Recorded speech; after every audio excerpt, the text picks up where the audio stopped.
যদি কোনো মানুষ কোনো টেনশনে পড়ে, কোনো বিপদে পড়ে, তার যদি কোনো ধরনের ফ্রাস্ট্রেশন কাজ করে, তখন তিনি যদি পড়েন কেবল ইয়া হাইয়ু ইয়া কাইয়ুম বিরহমাতিকা আস্তাগীস, একেবারে মন থেকে বলেন, ভিতর থেকে অনুভূতি দিয়ে বলেন ইয়া হাইয়ু ইয়া কাইয়ুম বিরহমাতিকা আস্তাগীস, তাইলে আল্লাহ সুবহানাহু ওয়া তাআলা আপনার সকল বিপদ দূর করে দেবেন। বাইতুল্লাহ আমি নামাজ পড়ছিলাম, তো আমার পাশে একজন বৃদ্ধ মানুষ, তিনি সিজদায় লুটিয়ে পড়ে এভাবে বলছিলেন ইয়া হাইয়ু ইয়া কাইয়ুম বিরহমাতিকা নাস্তাগীস।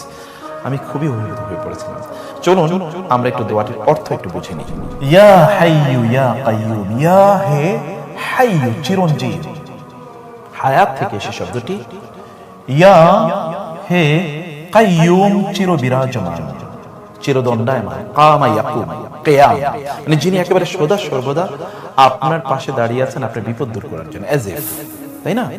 বিরহমাতিকা, বি দ্বারা, রহমাতি রহমত, কা আপনার, আপনার রহমতের দ্বারা বা আপনার রহমতের মাধ্যমে, আস্তাগীসু আমি আপনার আশ্রয় প্রার্থনা করছি বা সাহায্য প্রার্থনা করছি।